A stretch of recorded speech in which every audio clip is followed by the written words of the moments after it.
یہ جس کے پاس شانیں ہیں نا، یہ جس کے پاس قوتیں ہیں، طاقتیں ہیں، جس کے پاس یہ سلطنت ہے، بادشاہی ہے، وہ عظمت والا اللہ، وہ عظمت والا اللہ ربکم الحق، تمہارا سچا رب ہے۔ اب یہ کیوں نہیں کہا گیا وہ اللہ تمہارا اللہ ہے؟ کہ رب کا معنی ہوتا ہے پالنے والا۔ رب کا معنی کیا ہے؟ یہ بھی اللہ کا صفاتی نام۔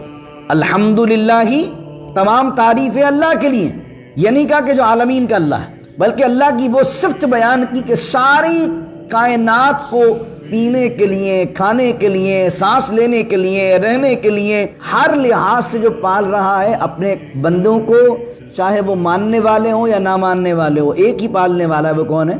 اللہ ہے میرا۔ ربکم الحق فماذا بعد الحق الا الضلال، تو کیا ہے حق کے بعد گمراہی سوائے گمراہی کے؟ حق کے بعد کیا رہ جاتا ہے؟ جب حق تمہیں سمجھ میں آ گیا تو اس کے بعد کیا رہ جاتا ہے سوائے گمراہی کے؟ فَأَنَّا تُصْرَفُونَ، تو تم کہاں پھیرے جاتے ہو؟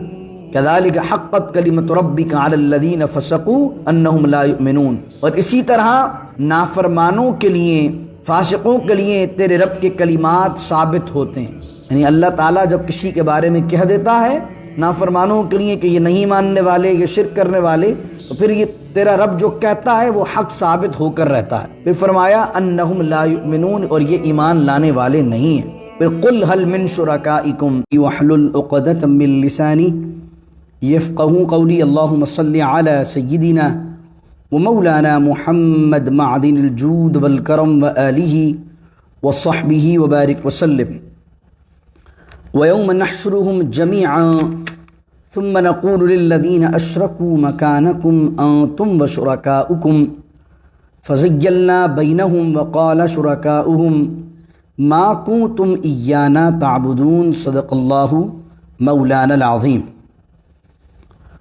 سورہ یونس کی آیت نمبر 21 کو میں نے تلاوت کیا ہے، اور آج اس آیت سے ہم اپنے درس کا آغاز کریں گے، اور 11 چیپٹر کے 8ویں رکوع کی اختتامی آیات ہیں۔ اللہ فرماتا ہے وہ محشر کا دن ہوگا کہ جس دن ہم جمع کریں گے سب کو، ثم نقول للذین اشرکوا، پھر ہم کہیں گے ان لوگوں سے جنہوں نے شرک کیا تھا، مکانکم انتم وشرکاؤکم، ایک طرف کھڑے ہو جاؤ تم اور تمہارے وہ معبود جن کی تم عبادت دنیا میں کیا کرتے تھے۔ اللہ تعالیٰ ایک سائیڈ میں، ایک مکان پر انہیں کھڑا کر دے گا اور کہے گا تم یہاں کھڑے ہو جاؤ، یعنی مومنوں سے انہیں الگ کر دے گا۔ فَزَيَّلْنَا بَيْنَهُمْ، تو اب پھوٹ ڈال دی جائے گی، تفریق کر دی جائے گی مشرکوں کے اور ان کو پوجنے والے اور جن کو پوجا جاتا تھا ان بتوں کے درمیان۔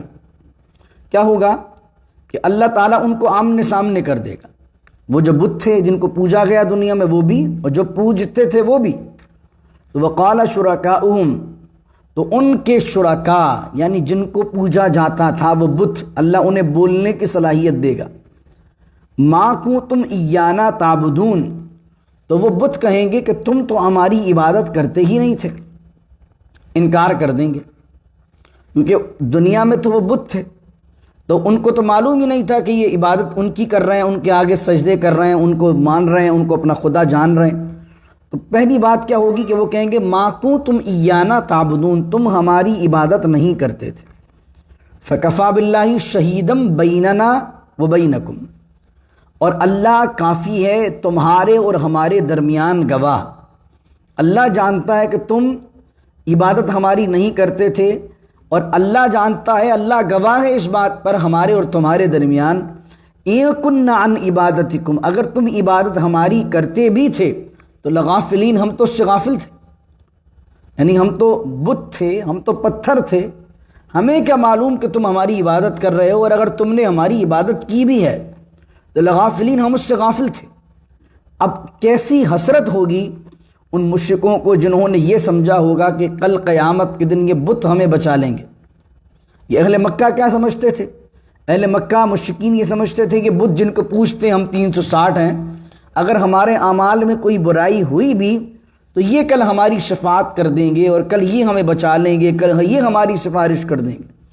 تو اللہ رب العزت کی بارگاہ میں جب یہ کھڑے ہوں گے تو اللہ ان کا آمنا سامنا کروائے گا، اور بتوں کے سامنے اور جن کا شرک کیا جاتا ہے ان بتوں کو، ان معبودوں کو سامنے کھڑا کر کے کہے گا ہاں بھائی بتاؤ ان کو کہ تم ان کی حمایت کرو گے، کیا تم ان کی بات سنو گے، کیا تم ان کی سفارش کرو گے؟ تو وہ سفارش کرنے کے بجائے یہ کہیں گے تم نے ہمیں پوجا کیوں؟ پہلی تو چیز یہ کہ ہمیں تو پتہ ہی نہیں ہے کہ تم ہماری عبادت کرتے تھے۔ یہ آیت خالصتاً بتا رہی ہے، یہ آیت نازل ہوئی ہے بتوں کے لیے، اور جو اللہ کے محبوب ہیں ان کا کیا معاملہ ہوگا؟ مسلم شریف کی حدیث کو پڑھ لیجیے، ساری مخلوق رسول اللہ کی بارگاہ میں جائے گی صلی اللہ علیہ وسلم اور کہے گی آپ اللہ کی بارگاہ میں سفارش کر دیں۔ حضرت آدم سے لوگ سوال کرتے کرتے کرتے حضرت حضور علیہ السلام تک پہنچیں گے، اور حضور علیہ السلام سب کو لے کر اللہ کے عرش کے سائے میں پہنچیں گے، اور حضور وہاں جا کر سجدے میں سر ڈال دیں گے اور اللہ کی تسبیح بیان کریں گے۔ اللہ کہے گا ارفع راسک یا محمد صلی اللہ علیہ وسلم، اے میرے محبوب سر تو اٹھائیے، وقل آپ کہیے، وتسمع آپ کی سنی جائے گی، وسل تعطا آپ مانگیے آپ کو دیا جائے گا، واشفع تشفع کما قال علیہ السلام آپ شفاعت کروائیے، آپ سفارش تو کیجئے کسی کی، آپ کی سفارش کو قبول کیا جائے گا۔ یہ ہے اللہ کے محبوب کا معاملہ، اور یہ جو آیت میں بیان ہو رہا ہے یہ ہے ان بتوں کا اور شرک کرنے والوں کا اور مشرکوں کا معاملہ۔ کوئی اس آیت کے تناظر میں انبیاء اور اولیاء کو اگر لکھتا ہے تو وہ دین کو بیان کرنے میں بہت بڑی خیانت کرتا ہے۔ پھر فرمایا ہنالک تبلو، جب یہ بت ان مشرکوں کے سامنے ہاتھ اٹھا لیں گے اور کہیں گے ہمارا تم سے کیا واسطہ، تو اس وقت ایسا ہیبت ناک دن ہوگا، اللہ کہہ رہا ہے تبلو کل نفس ما اسلفت، ہر جان جان لے گی، ہر آدمی جان لے گا جو اس نے پاسٹ میں دنیا میں کیا تھا۔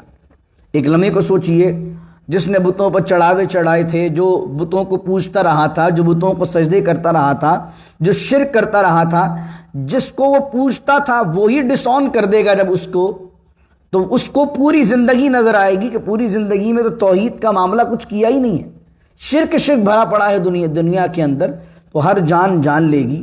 وَرُدُّوا إِلَى اللَّهِ، اور پھر اللہ انہیں لوٹائے گا اپنی جانب، مولاہم الحق، اللہ کہہ رہا ہے یہ دنیا میں جو تم نے مولا بنائے ہوئے تھے نا، دنیا کے اندر یہ جو تم نے شرک کر کے معبود بنائے ہوئے تھے، مولاہم الحق، اور اللہ ہی ان کا سچا مولا ہے، اللہ ہی ان کا سچا پروردگار ہے۔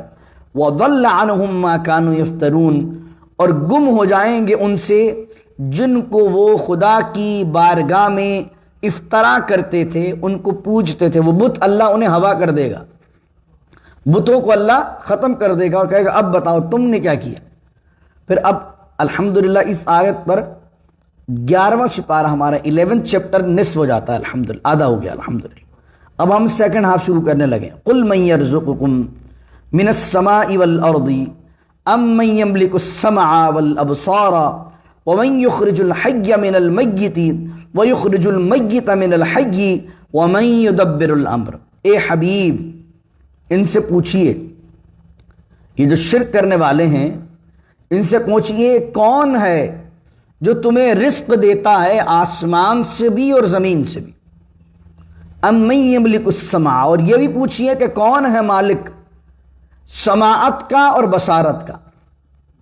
یہاں پر کانوں کا اور آنکھوں کا، اللہ تو مالک پورے جسم کا ہے، لیکن خاص طور پر یہاں کہا سمع والابصار، سماعت کا، سننے کا رب بھی اللہ ہے اور دیکھنے کا رب بھی اللہ ہے، کیونکہ انسان کے وجود میں یہ دو سینسز ایسے ہیں جس کی وجہ سے آدمی کو عقل بھی آتی ہے اور علم بھی آتا ہے۔ آپ کو علم کب آئے گا؟ یا تو سن کر آئے گا یا دیکھ کر آئے گا۔ اللہ کہہ رہا ہے یہ جو سماعت اور کان دیے ہیں یہ صرف ہر آواز کو سننے کے لیے نہیں دیے ہیں، یہ جو آنکھیں دی ہیں ہر چیز کو دیکھنے کے لیے نہیں دی ہیں۔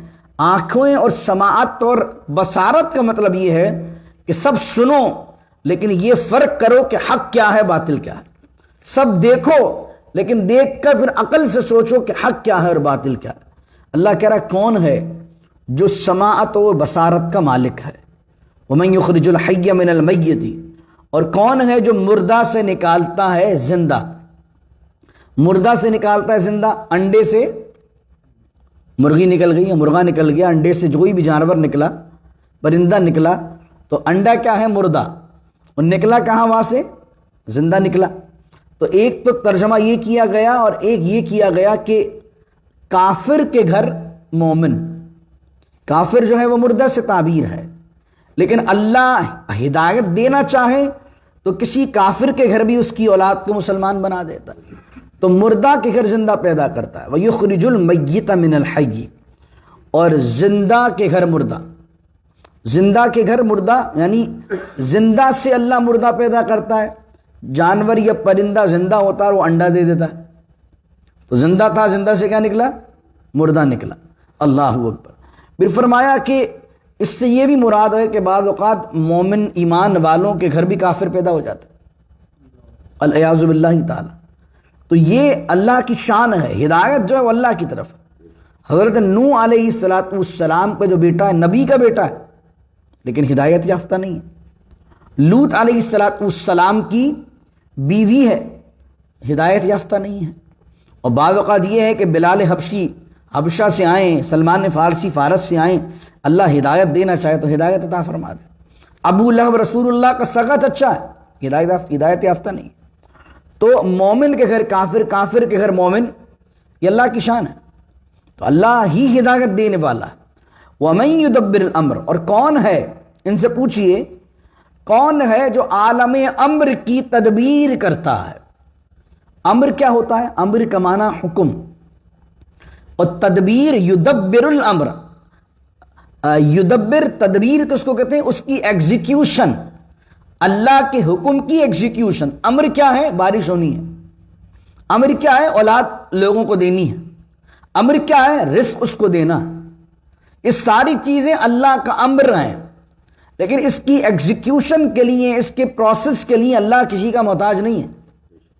جیسے ایک ڈپارٹمنٹ ہے، اس ڈپارٹمنٹ کے اندر آفیسر کیا ہوتا ہے؟ صرف آرڈر کرتا ہے، ایگزیکیوشن دوسرے لوگ کر رہے ہوتے ہیں۔ اور اگر سارا اسٹاف چھٹی کر لے تو کیا ہوتا ہے کہ آفیسر محتاج ہو جاتا ہے اسٹاف کا، کہ آرڈر تو اس نے نکال دیا لیکن اس کو ایگزیکیوٹ نہیں کر سکتا، اس کو پروسیس میں نہیں لا سکتا۔ تو یہاں اللہ یہ بتا رہا ہے، ان سے پوچھو کون ہے جو اللہ کے امر کو تدبیر کرتا ہے۔ آرڈر بھی اللہ نکالتا ہے، اس کی ایگزیکیوشن کا نظام بھی اللہ کے ہاتھ میں۔ یہ تو ایک نظام ہے اللہ کا کہ فرشتوں کے ذریعے سے کام کرواتا ہے۔ کوئی فرشتہ بادل لانے پر مقرر ہے، کوئی فرشتہ کوئی روح قبض کرنے پر مقرر ہے، لیکن یہ ساری ایگزیکیوشن، یہ ساری پروسیس، اس کی تدبیر کرنا اپنے آرڈر کی، یہ بھی اللہ کے ہاتھ میں۔ یہ اس لیے یہ بات کیوں کہی جا رہی ہے؟ کون ہے جو تدبیر کرتا ہے؟ کیونکہ مشرکین کا عقیدہ یہ تھا کہ یہ بت اس لیے ہیں، وہ بھی مانتے تھے ایک لحاظ سے کہ ایک بڑا خدا ہے اور پھر چھوٹے چھوٹے خدا ہیں۔ جیسے ہندوؤں کے اندر بھی آج کانسیپٹ ہے کہ چھوٹے چھوٹے خدا بھی ہیں اور پھر ایک بڑا خدا جو ہے وہ ایشور۔ ان کے ذہن میں کیا تھا کہ اتنی بڑی کائنات ہے، اس کے نظام کو چلانے کے لیے اللہ ایک اکیلا تو تھک جائے گا معاذ اللہ، تو اس لیے اللہ کے علاوہ بھی کچھ بت ہونے چاہیے جو اللہ کے ہیلپر ہوں۔ کہ بھائی کوئی بارش کا ٹھیکہ کسی نے لیا ہوا ہے، کسی نے اولاد کا ٹھیکہ لیا ہوا ہے، کوئی بت کسی کا ہے، کوئی بت کسی کا ہے، کوئی بت کسی کا ہے، کوئی دولت کا ہے، کوئی لکشمی بنا ہوا ہے، کوئی کس لحاظ سے۔ تو اللہ نے کہا کہ اللہ کے لیے مشکل نہیں ہے، جب امر اس کا، عالم امر اس کا، کائنات اس کی، تو اس کا نظام بھی وہی چلا رہا۔ تو جب ان سے تم پوچھو گے، اللہ کہہ رہا فَسَيَقُولُونَ اللَّهُ، تو یہ خود کہیں گے وہ اللہ ہے جو رزق بھی دیتا ہے، جو سمع و بصارت بھی دیتا ہے، جو مردہ سے زندہ کو، زندہ سے مردہ کو، اور عالم امر کو تدبیر کرتا ہے، وہ اللہ ہے۔ جب وہ اللہ کے بارے میں گواہی دیں تو فقل، اے حبیب ان سے کہیے افلا تتقون، تو پھر اس سے ڈرتے کیوں نہیں ہو، پھر اس کا تقوی اختیار کیوں نہیں کرتے جب معلوم ہے تمہیں۔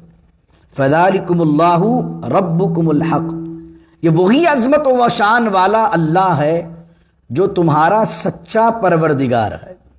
دیکھیں اللہ بھی استعمال ہوا، رب بھی استعمال ہوا، معنی پر غور کیجئے گا اس کا۔ اور ذالکہ جو ہوتا ہے وہ دور کی چیز کے لیے استعمال ہوتا ہے، ہذا قریب، اور ذالکہ مانے دور، ہذا مانے یہ، ذالکہ مانے وہ۔ اللہ نے یہ نہیں کہا ہاد اللہ، اللہ کہہ رہا فذالکم اللہ، وہی اللہ ہے۔ اس سے مراد کہ اللہ دور ہے، ذالک کا استعمال ہونا ہی نہیں۔ عربی میں ذالک دور کے لیے بھی استعمال ہوتا ہے اور ذالک شان کے لیے بھی استعمال ہوتا ہے، جیسے فرمایا ذالک الکتاب لا ریب فیہ، حالانکہ ہونا کیا چاہیے تھا ھذا الکتاب لا ریب فیہ۔ ذالک کہہ کر کیا مراد ہوئی؟ وہ عظمت والی کتاب۔ جب ہم کہتے ہیں ارے وہ چیز، تو اس میں کیا معنی آتا ہے؟ اعلیٰ۔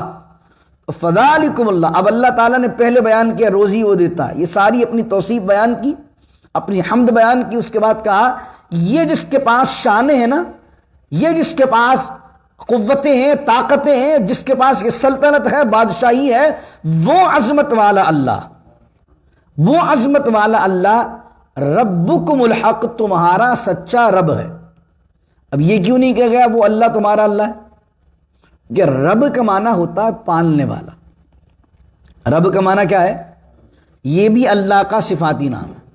الحمدللہ، تمام تعریفیں اللہ کے لیے، یہ نہیں کہا کہ جو عالمین کا اللہ ہے، بلکہ اللہ کی وہ صفت بیان کی کہ ساری کائنات کو پینے کے لیے، کھانے کے لیے، سانس لینے کے لیے، رہنے کے لیے ہر لحاظ سے جو پال رہا ہے اپنے بندوں کو، چاہے وہ ماننے والے ہوں یا نہ ماننے والے ہوں، ایک ہی پالنے والا ہے، وہ کون ہے؟ اللہ ہے میرا۔ ربکم الحق فماذا بعد الحق الا الضلال، تو کیا ہے حق کے بعد گمراہی سوائے گمراہی کے؟ حق کے بعد کیا رہ جاتا ہے؟ جب حق تمہیں سمجھ میں آ گیا تو اس کے بعد کیا رہ جاتا ہے سوائے گمراہی کے؟ فَأَنَّا تُصْرَفُونَ، تو تم کہاں پھیرے جاتے ہو؟ كَذَلِكَ حَقَّتْ كَلِمَةُ رَبِّكَ عَلَى الَّذِينَ فَسَقُوا أَنَّهُمْ لَا يُؤْمِنُونَ، اور اسی طرح نافرمانوں کے لیے، فاسقوں کے لیے تیرے رب کے کلمات ثابت ہوتے ہیں۔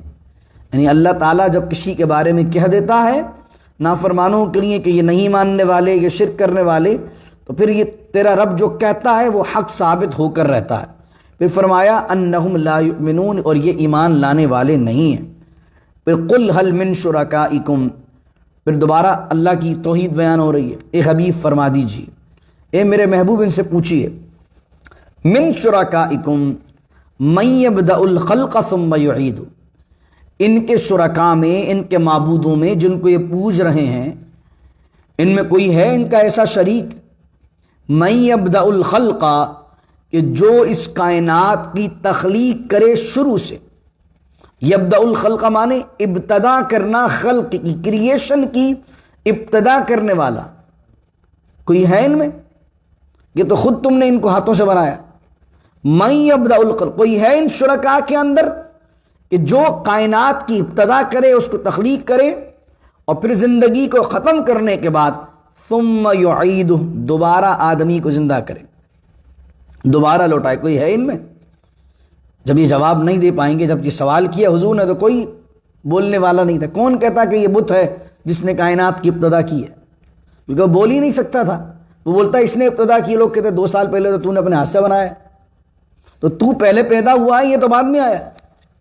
تو اللہ کہہ رہا ہے کہ کون ہے ابتدا کرنے والا؟ قل اللہ یبدأ الخلق ثم یعیدہ، اے حبیب فرما دیجیے کائنات کی ابتدا کرنے والا اللہ ہے، پھر لوٹانے والا، دوبارہ پیدا کرنے والا بھی اللہ ہے۔ فَأَنَّا تُؤْفَكُونَ، تو تم کہاں اوندھے منہ پلٹتے ہو؟ سیکنڈ لاسٹ آیت ہے آج کے درس کی، قُلْ هَلْ مِن شُرَكَائِكُم مَن يَهْدِي إِلَى الْحَقِّ، پھر ایک اور توحید کی نشانی اللہ نے بیان کی۔ اے حبیب پوچھیے ان سے، هَلْ مِن شُرَكَائِكُم، کیا تمہارے شرکاء میں، تمہارے معبودوں میں، تمہارے بتوں میں کوئی ایسا ہے مَن يَهْدِي إِلَى الْحَقِّ، جو ہدایت دے حق کے راستے کی طرف؟ دیکھیں، ایک تینوں آیتوں میں جو اللہ نے مشرکوں کے رد میں نازل کی اس کو سمجھیے گا۔ پہلے اللہ نے بات کی رزق کی، پھر اللہ نے بات کی کائنات کو بنانے کی، پھر اللہ اب بات کر رہا ہے ہدایت کی۔ کیونکہ انسان کی زندگی محض کھانے پینے، سونے اٹھنے اور کائنات میں سانس لینے کی زندگی نہیں ہے، بلکہ اصل انسان کی زندگی جو ہے وہ ہے اس دنیا میں کھائے پیے اور اس کائنات کے اندر رہے، اس کائنات کی آب و ہوا کے اندر سانس لے، اور اس کے ساتھ ساتھ صحیح راستے کو دیکھ کر اس پر چلے۔ صرف روزی روٹی دینے کا نام ہدایت تھوڑی ہے، صحیح راستے پر چلنا، کیونکہ آدمی کو اگر روزی روٹی صحیح ملتی ہے اور آدمی کو اللہ جب نوازتا ہے روزی روٹی سے، تو کتنے لوگ ہوتے ہیں وہ غریبی میں شریف ہوتے ہیں اور امیری میں بدماش ہوتے ہیں۔ جو مال آتا ہے وہ آدمی میں خود سری اور گھمنڈ پیدا کرتا ہے، تو جب مال آئے گا تو اس کے ساتھ ہدایت بہت ضروری ہے۔ آدمی کو کھانے کو بھرپور مل رہا ہو، رہنے کو بہترین مکان مل رہا ہو اور کوئی ٹینشن نہیں ہو، تو اس کے ذہن میں شیطانی خیالات زیادہ آتے ہیں۔ جو بیچارہ اپنا 9 to 5 میں لگا ہوا ہے، اس کو اپنے دھندوں سے ہی فرصت نہیں ہے، اس کو اپنے یوٹیلیٹی بل سے فرصت نہیں ہے، تو وہ نہ کسی سے جھگڑا کرے گا نہ کسی سے بگاڑے گا، وہ کہے گا یار میرے پاس اتنا وقت ہی نہیں ہے میں کسی سے جھگڑا کروں۔ لیکن جس کو اللہ وافر مقدار میں مال و دولت دے دے گا، اس کے دل میں شر پیدا ہوگا، اس کے دل میں شیطان پیدا ہوگا، وہ لڑے گا، فساد پیدا کرے گا۔ تو اس لیے رزق کے ساتھ ہدایت کی بات کر دی کہ روزی بھی دی ہے اور ہدایت بھی دی ہے تمہیں۔ ہدایت کس طرح دی ہے؟ انبیاء کو بھیجا۔ ہدایت کس طرح دی ہے؟ اپنی کتابوں کو بھیجا۔ ہدایت کس طرح دی ہے؟ تمہیں بار بار تنبیہ کی کہ اس راستے پر چلو گے جنت ملے گی، اس راستے پر چلو گے جہنم ملے گی، تاکہ مالدار لوگ بھی جن کے پاس کھانے پینے کی کثرت ہے، ان کے دل میں بھی یہ ڈر رہے کہ اگر دنیا میں صحیح طرح نہیں چلے تو آخرت میں انجام بہت برا ہونا ہے۔ تو سیکنڈ لاسٹ آیت اس درس کی فرمایا قل هل من شرکائکم، اے حبیب پوچھیے ان سے کہ ان کے شرکاء میں کوئی ہے من یہدی الی الحق، جو ہدایت دیتا ہے حق کی طرف۔ تو قل اللہ یہدی الی الحق، آپ فرمائیے اللہ ہے جو ہدایت دیتا ہے اپنے بندوں کو حق کی طرف۔ افمن یہدی الی الحق احق ان یتبع امن لا یہدی الا ان یہدی، کیا خوبصورت بات کی ہے۔ تو بتاؤ کون ہے جو ہدایت دیتا ہے؟ پس جو ہدایت دیتا ہے کیا اس کی اتباع کرنا زیادہ حقدار ہے وہ اتباع کرنے کا کہ اس کی اتباع کی جائے، یا وہ کہ جس کے پاس خود بھی ہدایت نہیں ہے الا ان یہدی، جب تک اسے کوئی ہدایت نہ دے؟ یعنی بت ہے، اس کو اگر کہیں ایک جگہ سے دوسری جگہ جانا ہے تو کیا بت کو خود راستہ پتہ ہے کہ پیروں سے چل کر دوسری گلی میں چلا جائے گا؟ اس کو تو کوئی بتانے والا ہونا چاہیے۔ اگر بت کہیں جانا چاہے تو کوئی اٹھا کر لے جانے والا چاہیے کہ وہ ایک جگہ سے اس کو دوسری جگہ پر، دوسرے ٹیمپل میں، دوسرے مندر میں ٹرانسفر کر سکے۔ اللہ کہہ رہا ہے کہ ان کو تم سمجھتے ہو ہدایت دینے والا جن کو خود ہدایت نہیں ہے، جن کو خود کسی چیز کا رستہ پتہ نہیں ہے، یہ تمہیں رستہ بتائیں گے؟ تم بتاؤ کون زیادہ حقدار ہے کہ اس کی حق کے معاملے میں اتباع کی جائے، اللہ یا یہ؟ اللہ اکبر۔ پھر فرمایا فما لکم، تو کیا ہوا تمہیں؟ کیف تحکمون، کیسے فیصلے کرتے ہو تم؟ خدا بنانے کے معاملے میں، عبادت کرنے کے معاملے تمہیں کیا ہو گیا ہے؟ کیف تحکمون، کیسے فیصلے کرتے ہو؟ وما یتبع اکثرهم الا ظنا، اور ان میں سے اکثر جو ہیں وہ گمان کی پیروی کرتے ہیں، علم کی، یقین کی، دلیل کی نہیں۔ ظنا مانے، ظنا کا مطلب ہوتا گمان۔ وما یتبع اکثرهم الا ظنا، اور ان میں سے اکثر لوگ گمان کی پیروی کرتے ہیں۔ ان الظن، گمان مطلب خیال، ان الظن لا یغنی من الحق شیئا، اور حق کے معاملے میں، علم کے معاملے میں، یقین کے معاملے میں خیال کوئی فائدہ نہیں دیتا۔ صرف اپنے خیالات کے اوپر نہ کوئی ایویڈنس ہے، نہ کوئی ریفرنس ہے، نہ کوئی دلیل ہے، بس آپ کے دماغ میں خیال آیا کہ اس کو پوچھو تو اس کو پوچھ لو۔ تو یہ جو مشرکین ہیں ان کے پاس کیا دلیل ہے کہ یہ بت خدا ہے؟ بس دل میں آئی بات، سوچا یہ اس طرح بنا لو۔ اب کس طرح؟ ہر بندے نے اپنے دماغ سے بت بنایا ہوا ہے۔ کسی نے پورا دھڑ بنایا ہوا ہے انسانوں کا اور منہ بنایا ہوا ہے جانوروں کا، اس کے دماغ میں آ گیا کہ اس طرح کا خدا ہوگا۔ کسی نے سوچا کہ یار یہ 2 ہاتھ تو بہت کم پڑتے ہیں، ایک آدمی جس کے 2 ہاتھ ہوں گے وہ زیادہ کام نہیں کر سکتا، تو جو خدا ہوتا ہے اس کے زیادہ ہاتھ ہوں گے۔ تو کسی نے بت بنایا اپنے دماغ سے، تو اس نے کیا کیا 10-15 ہاتھ بنا دیے اس کے۔ کسی نے کہا بھائی ایک سر تو کم پڑتا ہے، یہ تو ایک وقت میں ادھر دیکھ سکتا ہے، ادھر کر دیکھ سکتا ہے۔ کسی نے خدا بنایا تو 15-20 سر بنا دیے اس کے۔ تو یہ کیا ہو رہا ہے؟ کوئی دلیل نہیں ہے، کوئی ریفرنس نہیں ہے۔ اللہ کہہ رہا ہے ان الظن لا یغنی من الحق شیئا، اور حق کے معاملے میں، حق کے مقابلے میں جو گمان ہے، جو خیال ہے، وہ کوئی فائدہ نہیں دیتا۔ ان اللہ علیم بما یفعلون، اور بے شک اللہ تعالیٰ جانتا ہے جو تم کر رہے ہو۔ ایک علمی بات اور خالص علمی بات سمجھیے، اس آیت کے تحت کچھ منکرین حدیث ہیں، وہ ایک اعتراض کرتے ہیں، اس کے جواب سن لیجئے، اس پر اختتام کرتے ہیں۔ ہے تو بہت علمی بات، علماء کے لیول کی بات ہے، لیکن پھر بھی ضمناً ایک بات آ گئی تو چونکہ لوگ سنتے ہیں، کچھ علماء بن رہے ہیں، لوگ جو کہ عالم بن رہے ہیں وہ بھی ہمارا درس سنتے ہیں، تو ان بچوں کے لیے، ان طالب علموں کے لیے بھی یہ بات ہے کہ اس آیت کو منکرین حدیث پیش کرتے ہیں ایک الگ تناظر میں۔ وہ کہتے ہیں کہ دیکھو، حدیث کی ہوتی ہیں دو قسمیں، ایک کہلاتی ہے حدیث متواترہ، ایک کہلاتی ہے حدیث خبر واحد۔ متواتر کس روایت کو کہتے ہیں کہ ہر دور میں اس کے نیریٹرز، اس کے روایت کرنے والے اتنے زیادہ ہوں کہ اس چیز کا جھوٹ پر ہونا ناممکن ہو، اس کو کہتے ہیں متواترہ۔ یعنی حضور صلی اللہ علیہ وسلم کا ایک قول ہے، حضور کا ایک فرمان ہے، جس کو 25 سے 30 یا 40 50 صحابہ نے نقل کیا ہے کہ حضور نے یہ کہا، حضور نے یہ کہا، اور حضور علیہ الصلوۃ والسلام کے ان 25 سے 50 صحابہ نے آگے تابعین کو بیان کیا، تو جب جن کو بیان کیا تابعین کی تعداد بھی 25 50 ہے، پھر تابعین کی تعداد 25 50 ہے۔ ہر دور میں آج تک بھی آپ دیکھ لیں تو ہر دور کے اندر اتنے زیادہ اس چیز کو روایت کرنے والے ہوں کہ جن سب کا ایک ساتھ جھوٹ پر جمع ہونا ممکن نہ ہو، اس کو کہتے ہیں متواترہ روایت۔ یہ جو ہوتی ہے یہ مکمل طور پر اس پر عمل کیا جائے گا، اس کو کہتے ہیں دلیل قطعی، یا پھر قرآن کی کوئی آیت، قرآن بھی جو ہے متواترہ طریقے سے آیا ہے تو یہ بھی قطعی دلیل ہے۔ لیکن ایک ہوتی ہے خبر واحد، خبر واحد بھی بہت ساری احادیث ہیں، ان پر بھی ہم ایمان رکھتے ہیں۔ منکرین حدیث خبر واحد پر اعتراض کرتے ہیں۔ خبر واحد کیا ہوتی ہے؟ خبر واحد یہ ہوتی ہے کہ ہر دور میں ایک ہی یا دو یا تین راوی ہوں۔ اگر 3 راوی ہوں گے تو اس کو کہتے ہیں خبر واحد، وہ جو مشہور ہے، مشہور ایک اس کی ٹرم ہے۔ ہر دور کے اندر 2 راوی ہو صرف نقل کرنے والے، اس کو کہتے ہیں بھائی یہ خبر واحد ہے، لیکن یہ ہے عزیز ہے۔ اور ایک کہلاتی حدیث غریب، اس سے غریب یہ نہیں ہوتا جس کے پاس پیسے نہیں ہوں، غریب سے مراد یہ ہوتا ہے ہر دور میں ایسی خبر واحد، یعنی خبر مانے خبر نیوز، واحد مانے ایسی خبر واحد کہ ہر دور میں جس کا نقل کرنے والا ایک ہی ہو۔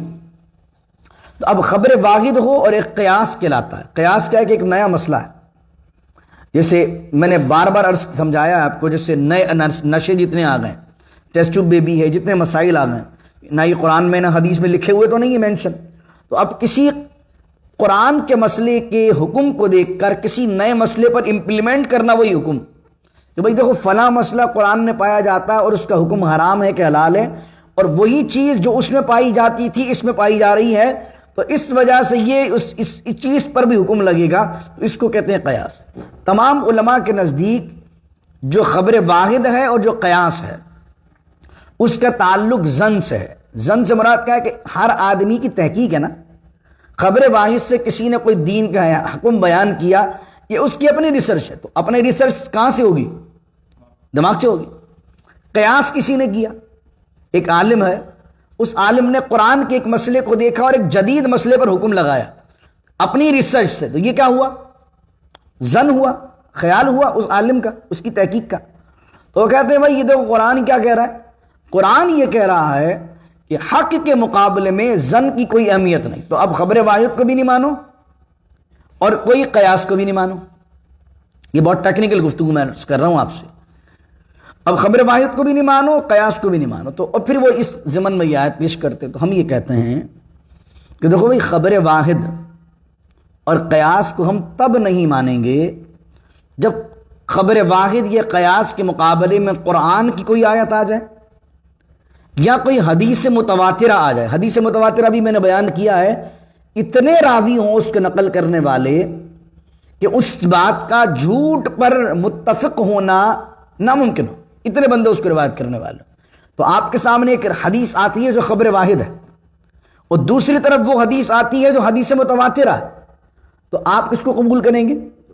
متواترہ قبول کریں گے۔ آپ کے سامنے آتی ہے حدیث متواترہ، یا قرآن کی کوئی آیت آتی ہے اور اس کے مقابلے میں آتی ہے کسی عالم کی اپنی ریسرچ جو کہ قیاس کہلاتی ہے، تو آپ قیاس کو مانیں گے کہ قرآن و حدیث کی بات کو جو متواتر اس کو مانیں گے؟ اس کو مانیں گے۔ لیکن کسی مسئلے میں آپ کے پاس متواترہ روایت ہی نہیں ہے، آپ کے پاس قیاس کے علاوہ نہ متواترہ روایت ہے، نہ قرآن کے اندر کوئی حکم مینشن ہے، کچھ بھی نہیں ہے، تو وہاں پر آپ خبر واحد کو بھی مانیں گے اور وہاں آپ قیاس کو بھی مانیں گے۔ یہ فقہی ایک بات ہے، اس بات پر اس آیت کو کوٹ کرتے ہیں وہ اس مقام پہ، حالانکہ یہ آیت کا بالکل ہی آپ دیکھیں گے موضوع الگ ہے، مشرکین کے لیے بات ہو رہی ہے، لیکن قرآن کی صرف ایک آیت کو پکڑا اور کہا ان الظن لا یغنی من الحق شیئا، قرآن کہہ رہا ہے حق کے مقابلے میں ظن اور خیال کی کوئی اہمیت نہیں ہے، تو پتہ لگا یہ قیاس اور خبر واحد کچھ نہیں ہوتا، نتھنگ۔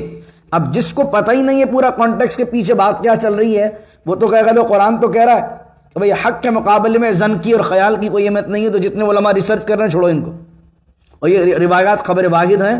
یہ جو سعودی عرب میں ابھی جو ہو رہا ہے، محمد بن سلمان نے یہ بات ضمن آ گئی تو عرض کر رہا ہوں، ابھی تھوڑے دن پہلے ایک انٹرویو دیا ہے، اس کے اندر اس نے یہ بات ہی کہی ہے، یہ جو سارا معاملہ ہو رہا ہے اس نے بات یہ کہی ہے کہ اب ہم جو ہے وہ ان چیزوں پر عمل کریں گے جو متواترہ روایت سے ثابت ہے، اور خبر واحد کی طرف ہم نہیں جائیں گے، اور خبر واحد سے ہم اصول نہیں بنائیں گے۔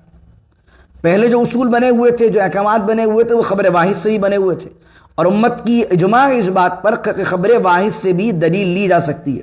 تو محمد بن سلمان نے جو بات کی آ کر اس نے کہی ہے کہ بھائی اب جو ہم لاز بنائیں گے اور جو چیزیں بیان کریں گے وہ متواترہ لیں گے اور خبر واحد چھوڑ دیں گے۔ اور دین کے اندر اگر آپ روایات کا معاملہ دیکھیں، احادیث کے اندر، اس میں زیادہ تعداد جو ہے وہ خبر واحد کی ہے، متواترہ روایتیں کم ہیں، خبر واحد زیادہ ہیں۔ لیکن اگر دین کے کسی معاملے میں آپ کے پاس متواتر روایت بھی نہیں ہے اور قرآن کی آیت بھی نہیں ہے اور خبر واحد موجود ہے، اور روایت کرنے والے یا 2 یا 3 ہر دور میں موجود ہیں، اور 2 یا 3 بندے روایت کرنے والے لے کر آ رہے ہیں صحابی سے، اور درمیان کا کوئی راوی جھوٹا نہیں ہے، تو خبر واحد بھی تو اتھینٹک ہے نا۔ جب آپ نے اس چین آف نریٹر کو ٹیلی کر لیا، آپ نے دیکھ لیا کہ بھئی سلمان سے اوپر فلاں، فلاں سے اوپر فلاں، فلاں سے اوپر فلاں، ہر دور میں یہ 3 بندے روایت کر رہے ہیں، اور آپ چلتے تابعین، پھر تابعین سے تابعین کے بعد صحابی، اور صحابی ڈائریکٹ رسول اللہ سے کہہ رہے ہیں۔ آپ نے خبر واحد کی پوری چین کو ٹیلی کیا، کوئی جھوٹا نہیں، کوئی مکار نہیں، کوئی کذاب نہیں۔ جب آپ نے ٹیلی کر لیا، آپ نے کہا بھئی خبر واحد کی یہ چین اتھینٹک ہے، تو اب تو حضور کا قول ہو گیا، تو اب تو خبر واحد نہیں مانی جائے گی۔ ہاں خبر واحد میں 2-3 راوی، اور 2-3 راویوں کے اندر دیکھیں کہ بھائی وہ بھی جھوٹے ہیں، تو پھر کیا ہوگا، وہ ضعیف ہو جائے گی، اور اکثر زیادہ جھوٹے ہو جائیں گے، یہ ڈیپلی باتیں، تو وہ روایت بھی کبھی کبھار جو ہے وہ موضوع یعنی من گھڑت کے حکم میں بھی آ جاتی ہے۔ پورا ایک فن حدیث ہے جس سے دین کے اصول اور معاملات بنتے ہیں۔